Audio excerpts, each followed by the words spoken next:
Thank you so much for joining us for the Q&A for Shorts Program 5. Let me reintroduce our guests to you. We've got Lydia Cornett, Director of Party Line, joining us from Brooklyn, New York. Welcome. We've got Erin Kökdil, Director of Since You Arrived, My Heart Stopped Belonging to Me, joining us from Oakland, California. We've got Kate Davis and David Hielbroner, Directors of R.I.P. T-shirts, joining us from Martha's Vineyard, Massachusetts. Thank you guys for joining us from around the country. We really appreciate it. So I'm going to start by asking you guys, just how did these stories find you, and how did the project change as you were capturing them? And we'll start with you, Erin. First off, thank you so much for having me and my short in this block and at the festival. I love AFIDOCS and I'm so honored to be included. My film kind of has been a project that has developed over several years. I lived in Guatemala from 2012 to 2016, and it was there in Guatemala that I first started learning about people who would have loved ones migrate north towards the United States and just disappear. And they didn't really know who to turn to, where to go for support, because a lot of the times people were migrating without papers and without status. And so it was through kind of talking with a couple of people and a couple of organizations that I learned about the Caravan of Mothers of Missing Migrants, who journey every year through Mexico looking for their loved ones. And they've been I think they've been on this journey for over 17 years. So it's something that's been happening for a long time. And I think people often see the film or read about the film and they assume that it's something that has been more recent, but this is a problem that, if anything, has just gotten worse over the years. I ended up going to film school in 2016, and I still had this idea in the back of my head. And then when I graduated film school, my partner and I, rented a camera, put it on a credit card, flew down to Mexico and rode on this bus with the mothers for 2 weeks. And we filmed the journey. And then I went back a year later and I worked with some of the mothers in recording their testimonies. And then the editing process took a long time just because of the emotional kind of complexity and severity of this film. We really had to give it time to craft and put together. I hope I answered your question. Yeah, no, you did great. Okay. It's quite a journey. So thank you so much for sharing your film with us. Yeah, thank you. Lydia. Yeah, also wanted to really thank you for having Party Line at AFIDOCS, and it's a really big pleasure to be in this shorts block as well. And yeah, so I moved to Columbus, Ohio in August of 2020, which felt like a really fraught time, both in the United States. COVID cases were at their rise. The political climate was really tense, but also sort of a wild time to be politically involved in a new state, in a battleground state, and one that was really and continues to currently sort of enact, subtle ways of voter suppression and sort of enforcing that. And one of these ways that I observed firsthand was through only having one early voting site for the entire county of Franklin County, Ohio, which is where Columbus is. And, so this was also like at a time when people were really hoping to vote early because there were so many allegations of fraud and also, sort of just the difficulties of voting and standing in line in a time when public gathering was so hard to pull off. And so it was almost the combination of these sort of circumstances and the difficulties that created then were sort of in my mind as I was waiting in line to vote. But really, while I was standing, I witnessed sort of these scraps of representative democracy and sort of this process of last minute solicitation and sort of community building, right? In the hours before making this this civic duty. And I was really compelled by what I witnessed in my voting experience and decided to go back and see what I could see there. Yeah, you really get a microcosm of like kind of American democracy in this short film. So it's very well done. Thank you so much. David and Kate. Hi, yeah. Well, we came across the whole idea, or even the knowledge that T-shirt shops exist for, fallen youth in, primarily Black urban neighborhoods across the United States. When we were having lunch with Sheila Nevins, who's now an doc executive at MTV, and she mentioned the existence of these places, which one of which popped up in a feature film she was doing. And so I just immediately said that really speaks to me as a personal and very specific lens onto a much larger problem. And it kind of, well, we jumped on it. We all felt the same way. And so David, you can take it from there. So I hopped on an Amtrak train from New York and went down to DC and just started looking around for T-shirt shops. We wanted to do something in the nation's capital because, this is it's a national problem. Any T-shirt shop we chose would be local, but we wanted it to have a feeling of like, we're all in this together to solve it and to look at it. And long story short, after lots of meeting a lot of people, we found this one T-shirt shop right outside of DC in Maryland, and we embedded there for quite a while and just watched who came through. And we were just deeply moved because the people who came through were primarily young teenagers who had lost their friends through friendly, it's such as they were innocent bystanders of gun violence. And so we filmed there, made R.I.P. T-shirts, and here we are. And thanks for having us. This is really, really an honor. Thank you guys for being here. Yeah, it's one of those, I feel like most of us have seen those T-shirts before and not really thought about where they're coming from, who's actually making them. So that was fascinating to me and very obviously upsetting. So thank you for sharing your film with us as well. So I believe that this is not the first film that each of you have worked on. You've all worked on other films, whether you've directed them or done other projects in other roles. And I'm just kind of curious, what made the experience different from you on this project than maybe some of your other projects? And was there anything you learned while making this film, maybe that is new to you? And we're going to start with you again, Erin. Oh, put me under pressure all the time. Sorry. It's okay. Yeah, I learned so much in the making of this film.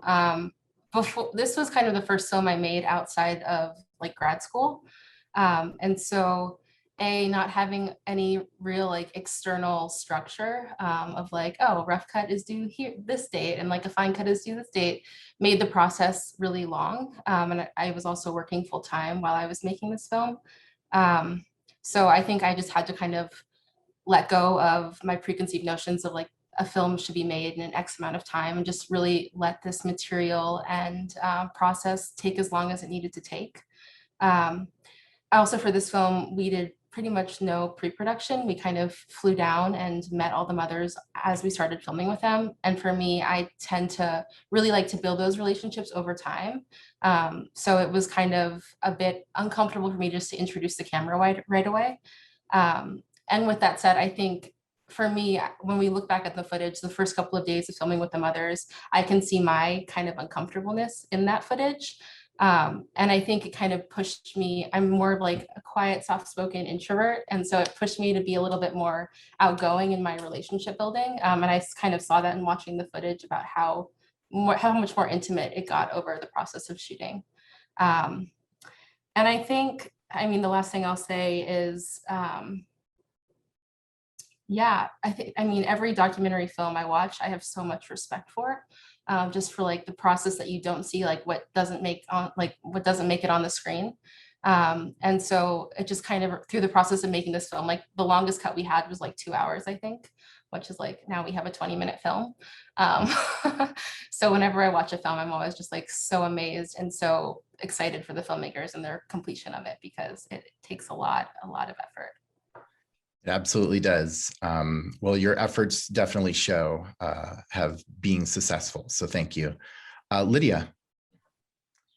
Yeah, I think for me, it had been a long time since I had the camera out, both from from the point of COVID and sort of that halting production, but also just me as in terms of the role of being the sole cinematographer of a film. And this was something that, yeah, did not sort of, it happened very almost similarly to what Erin was speaking about, in terms of I just sort of went back and showed up and sort of assessed the situation and assessed sort of what could be possible when I was already actually at the site that I wanted to film, which is similarly different than my process.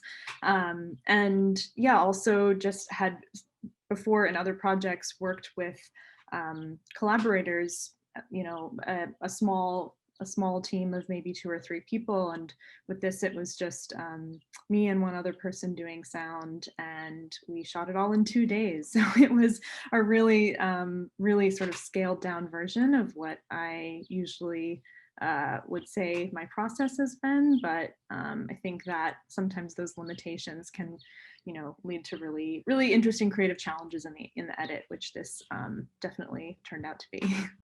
Yeah, I can see that. That's really interesting. David and Kate.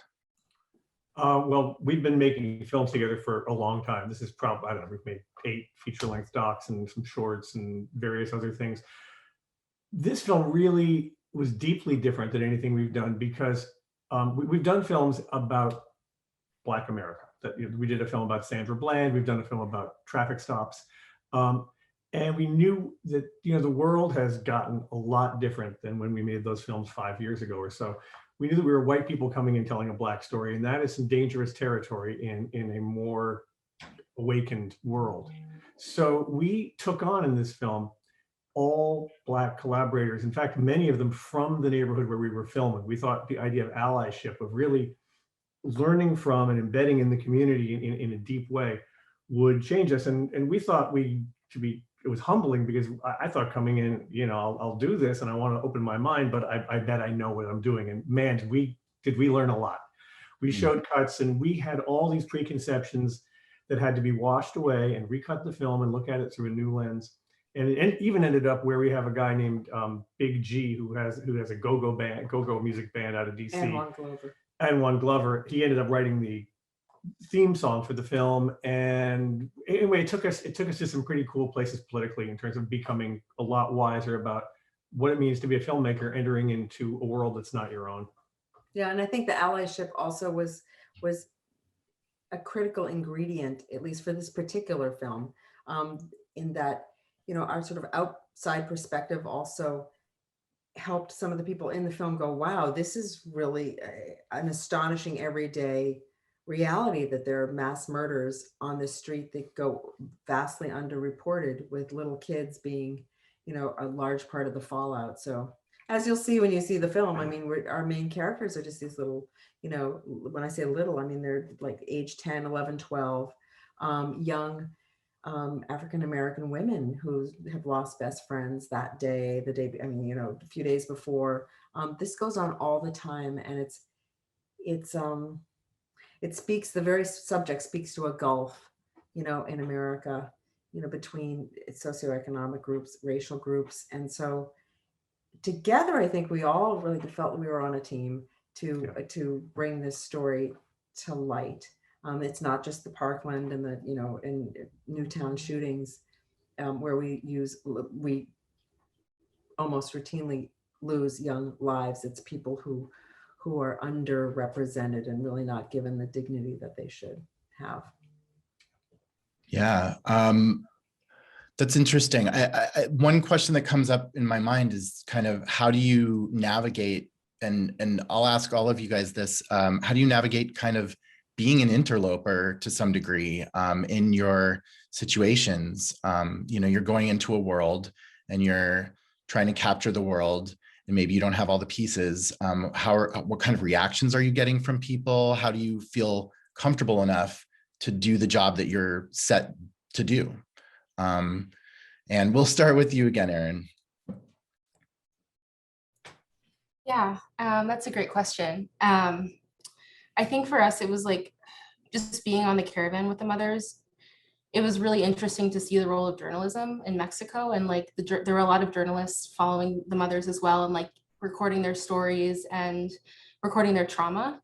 And to the point where like these mothers had kind of memorized their stories, and they would kind of repeat, like it would be performance almost. They would perform their trauma, perform their grief, and um, it was really painful to watch every day. And every day on production, I was crying multiple times a day.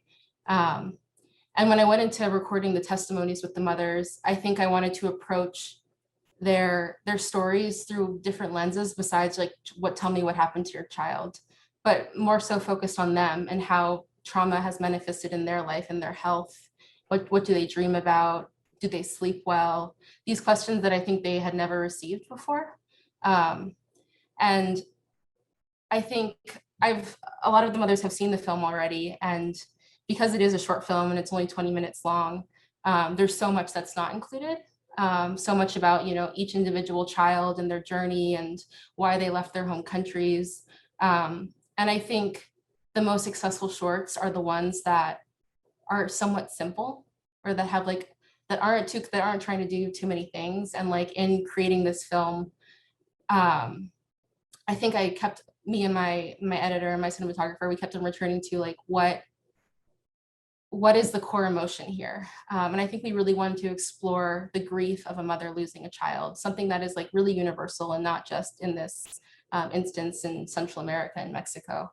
And I think in making that film and having the mothers watch the film and having them see that as well, it kind of surpassed this, you know, community bound perspective or story, and it really kind of made it this universal story that I hope people will watch and relate to their own families or their own situations and kind of put themselves in the places of these mothers and the grief of losing a loved one or not knowing where they are. But it's something that I question a lot. Just, I'm not from this community. How can I collaborate with them in a dignified and respectful way? And I think in like recording the testimonies with them, I did it a year after we filmed in their homes, without camera, so it was just audio, and kind of giving them full range of tell me what's comfortable to let me out. Like if you don't feel comfortable, stop me. And I still have pretty strong relationships with these women, and I will probably always be a part of their lives, which is like something for documentary it's hard for me because it's real people and real people stories, and you have to be respectful with that. Yeah. Wow. Thank you. Lydia. Yeah, I mean, so in this situation, like I was saying, it was sort of different for me in that I was really just sort of assessing the feeling of being in this environment and people's comfort with being filmed. And it was something where, you know, when I showed up with my camera, I realized I was, you know, one of 20 other cameras. Similar to Erin's situation, there were journalists everywhere, and, you know, journalists almost sort of pulling people out of line to talk. And, you know, I felt that I was sort of in company with sort of in a very sort of public space where, as you see in the film, all sorts of activity is happening. People are essentially standing in a strip mall, and everything from singing to dancing to interviewing for the local news is happening. And so I felt very small and unobtrusive with just one camera. But it also sort of worked out that, you know, in a voting line, people are really bored and want to talk. And so whenever I would sort of set up in a new area, I would, you know, have conversations with people and tell them what I was doing and, you know, assess their comfort before I filmed with them. And so it was definitely a new process, like I was saying, in terms of not going in with maybe a specific character in mind, but really just sort of taking the more fly on the wall approach. But I think sort of what I was interested in, which is sort of this public act in a public space, sort of lent itself to, I think, my access there. Yeah, each individual you introduce us to, you know, you're presenting them with no judgment. We just get to experience you know, their moment. And I think that that's very powerful. So thank you. All right, David and Kate. I mean, there's sort of two sides to entering a new world and then making a film about it. I mean, the first part is entering it, and we were really aware that we were interlopers in this world. It's every single person in the film is Black. We're the only white people, which puts us in an extremely, if you're awake, it's an awkward position to be in. And I remember telling one of the owner of the t-shirt shop, I said, you know, are you okay with this? And he said, are you kidding? He said, nobody wants to tell our story. Thank you for being here, which was phase one. But then we had to go home and figure out what to do with the footage and how we characterize it. And one of the lessons it really came as a surprise was, don't act like you're doing these people a favor. You know, these folks are empowered, they're smart. Dignify them as much as you can. Don't come in there and do the, oh, white people are looking at Black people's problems movie. It's so not a good idea, and it reinforces terrible stereotypes. And we had to really go to school about that. That was, for me, a big lesson I took from making this film. And it was humbling, as I say, it really was. Yeah, I think that, you know, in terms of being an interloper, I think almost every documentary film on some level, we're all stepping into other worlds. It's really hard to be traumatized in the middle of daily trauma, the way I think it sounds like we're not alone here as filmmakers in terms of the subject matter that the rest of, you know, the directors here are working with. And so, you know, that both empowers you to see things in a certain way as a translator to film for a general audience. And also there's a disadvantage where you might really not be in the shoes truly of the people. You can do your best to empathize, but you're not really living what they're going through. So, you know, we tried our best. All I can say is it's like we just happened to take on an epidemic in this country, which little did we know, right, as COVID was happening, we thought everything would be COVID and health related. Well, actually the gun violence in cities with, you know, sort of drive-by shootings, that kind of violence. The death toll has gotten much worse since we started the film. I mean, right now, it's like at an unbelievably high rate.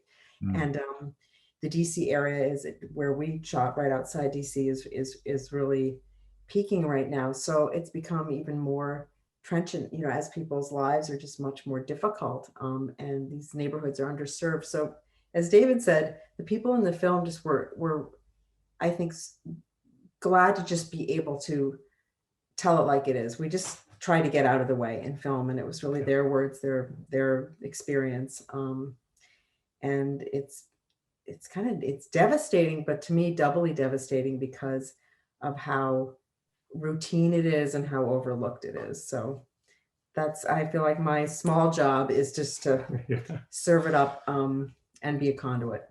Of course. Yeah. I mean, a question that comes to mind with everything that you have all said, and this is maybe something that would be useful for other filmmakers. You know, I'm sure we have filmmakers in our audience, people who are thinking of picking up a camera and doing a documentary on their own if they haven't.